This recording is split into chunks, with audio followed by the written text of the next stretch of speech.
The tsunami destroyed everything in minutes. The boat was smashed, the people disappeared, and he was left alone on a deserted island. 18 days of hunger, thirst, and fear. 18 days when every night could have been his last.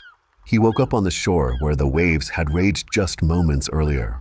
The sea had pulled back, leaving behind fragments of the boat, seaweed, and scattered clothes that hours ago belonged to the living.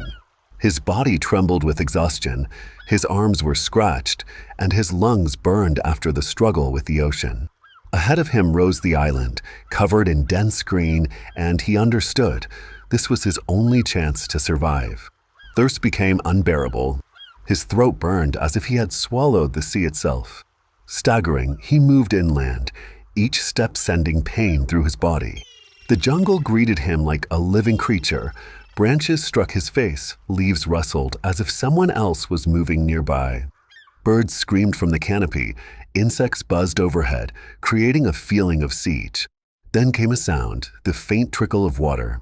He rushed toward it, breaking through the thicket, and found a stream.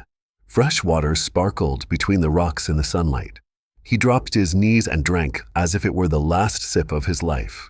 With every drop, his strength returned. It felt like a second birth, but suddenly a chill ran down his spine. On a rock near the stream lay a piece of fabric. It wasn't his shirt, nor from the boat. The material was different, worn, with a strange ornament. He picked it up and felt that it was old, as if it had been lying there for years. Maybe he wasn't the first on this island. Someone had been here before. Someone had left this trace. The island no longer seemed deserted. And this was only the first day. Day 2, the second day, began deceptively calm. The sun rose slowly above the horizon. The ocean looked quiet, but his stomach twisted with hunger. Yesterday's crab gave him no strength, and every movement required enormous effort. He walked along the shore again. Rocks, shells, coral, nothing could feed him. The fruits in the jungle looked strange, and the risk of poisoning seemed too high. It felt as if the island itself was testing his patience. Suddenly, the sky darkened. The wind rose instantly, the palms bent, and the sound of the ocean turned into a roar. He barely managed to shelter near the trees before the storm hit. Rain fell in heavy sheets, branches broke and crashed down, sand lashed his skin like thousands of needles, and the waves rose so high they seemed ready to sweep him back into the sea. Pressed against a palm trunk, he felt real fear for the first time. One stronger gust, and he might not survive. The storm lasted for hours. When the sky finally broke open with light, he was soaked, weak, and shivering but alive. And then he saw it, cracks and puddles filled with fresh water. He collected it greedily in shells and coconut halves. The storm that could have killed him now saved him, but the hunger remained. That night, he sat by a fragile fire he had somehow managed to light after the rain and thought, if tomorrow he doesn't find food, his body will not endure. Day 3 that evening, he made a decision. The next day, he would go deeper into the jungle, even if danger waited there. Staying by the shore was no longer an option. The island seemed to whisper one clear message: only those who dared to risk would survive. Morning greeted him with an eerie silence, as if nature itself was holding its breath, preparing for something. He rose from the sand, feeling hunger transform from a pain in his stomach into weakness spreading through his entire body. He had little strength left, but only one choice: to move deeper inland. The shore had nothing more to offer. His only chance for survival now lay in the jungle. He stepped carefully, pushing branches aside with his hands.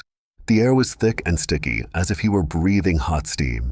From the canopy came the cries of unseen birds, while the ground teemed with life: insects, lizards, and strange sounds he couldn't recognize. And then he froze. On the damp ground, between the roots of the trees, a footprint was clearly visible. A bare footprint. Bigger, deeper. Not his own. His heart pounded faster. 2 days earlier, he had seen something strange on the shore. But now, in the heart of the jungle, the meaning was undeniable. Either someone still lived here, or someone once had. And that possibility was just as terrifying as complete solitude. He moved forward, searching for more signs when it happened. A wet branch snapped beneath his foot. He slipped on slick roots and fell hard to the side. Pain shot through his ankle like fire. He cried out and collapsed onto the ground, every attempt to rise stabbing him with agony. Panic surged through him. If he couldn't walk, the island would become his prison. But giving up was not an option. He found a long stick and turned it into a crutch. Every step was pain. Every step was a fight against despair. By the time he limped back to the shore, the sun was sinking toward the horizon. He collapsed beside his fire and stared at the sea. Now he understood. The island was dangerous not only because of storms and hunger. There was something more. Footprints, an unseen presence, and an injury that could break him at any moment. Day 4, he woke to sharp pain in his leg. The ankle was swollen, and every attempt to move sent a wave of agony through his body. But hunger had grown even stronger. Without food, he knew he wouldn't last much longer. Sitting on the sand, he stared at the sea. In the clear, shallow water near the shore, small fish darted back and forth. And then it struck him. If he couldn't get food in the jungle, he would have to take it from the ocean. He found a long, straight branch and sharpened the end against a rock until it was as sharp as a knife. It was his first real tool, a spear. Holding it in his hands felt strange, almost powerful, as if for the first time since the disaster he had regained control of his own fate. Limping, he waded into the water up to his knees. The sun burned his shoulders, the waves rocked his body, but he stood still, eyes fixed on the clear depth below. The fish flashed like lightning, slipping away from him. His first attempts were useless. The spear struck the water with a splash, but came up empty every time. He was about to give up, but then a miracle happened. A fish stopped for just a moment nearby, and he struck. Water splashed as the spear came up with a silver body thrashing on its tip. His heart pounded as if he had just won the greatest battle of his life. He walked onto the shore holding his catch. Lighting a fire was difficult because the wood was still damp after the storm, but after long effort smoke appeared, then flames. The smell of roasted fish spread across the beach. Every bite felt like a celebration, every swallow a reward. In that moment, he realized he could survive. But that same day the island reminded him that survival would never be simple. While searching for more firewood in the jungle, he stumbled upon something that froze his heart. Among the branches and dry leaves lay a circle of stones, a fire pit. The rocks were arranged too perfectly to be natural, and inside was ash. Old, crumbling, but unmistakably the remains of a fire. He stood still, staring at it. This was proof he was not the first. Someone had once lived on this island, and maybe someone still did. 18 days became an endless chain of struggle, searching for water, catching fish, limping on an injured ankle, and enduring constant loneliness. His body wasted away, ribs sticking out, arms thin and weak. In the final days, he barely had the strength to move inland, surviving only on what he could catch near the shore, tiny fish, crabs, sometimes coconuts. But it was never enough. The sun burned by day, the nights were cold and damp, and sleep came only in short, broken fragments that felt more like fainting than rest. Still, he did not give up. Every day, he added wood to his pile for one big fire. He laid out stones on the sand in the shape of a giant SOS, large enough to be seen from the sky. That signal was his only hope.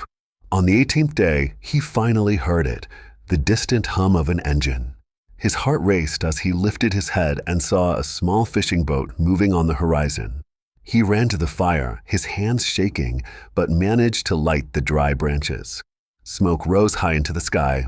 He ran along the beach, shouting and waving his arms. At first it seemed the boat would pass by, but then its course changed. When the fishermen came closer, he could hardly stand. They pulled him aboard. His body was exhausted, his skin burned and weathered. He collapsed on the deck, unable to believe it was truly over. 18 days, that was what it took to understand the real value of water, food, and the sound of another human voice.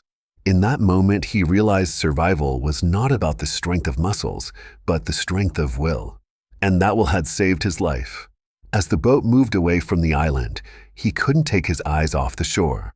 Even exhausted, dehydrated, and half-conscious, he kept whispering the same words.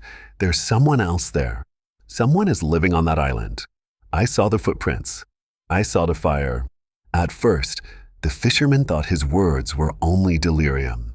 But as they listened more closely, it became clear he was serious.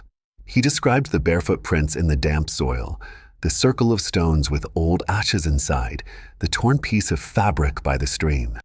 There was no doubt in his voice. The island was not completely uninhabited. A few hours later, the boat delivered him to a larger inhabited island, where doctors and local authorities were already waiting. His body was weak and exhausted, but his mind remained clear. And his first request was not only for food and water, but also a plea: search for someone else there. I am certain he exists. The next day, a small rescue expedition was organized. Several boats set out for the same island. He himself, still too weak, could not join them, but he sat on the shore waiting anxiously for news. When the rescuers returned, they confirmed only part of his story. Yes, they had found the old fire pit deep in the jungle. Yes, there were footprints in the sand, though already washed away by the tide. But no person was ever seen. It remained a mystery. Had someone once survived there many years ago, only to die before he arrived? Was there a hermit still hiding on that island? Or had his exhausted mind simply created an illusion so he wouldn't feel completely alone? He never received an answer. But he knew one thing: the island kept its secrets. And perhaps one day, others would discover the one whose traces he had seen. And now I want to ask you, what would you do in his place? Could you survive 18 days alone on a deserted island, fighting hunger, thirst, storms, and maybe something even more mysterious? Tell us in the comments what your first move would be. And if you want to hear more incredible survival stories like this, don't forget to hit the like button, subscribe to the channel, and turn on the notification bell, because the next story might be even more shocking.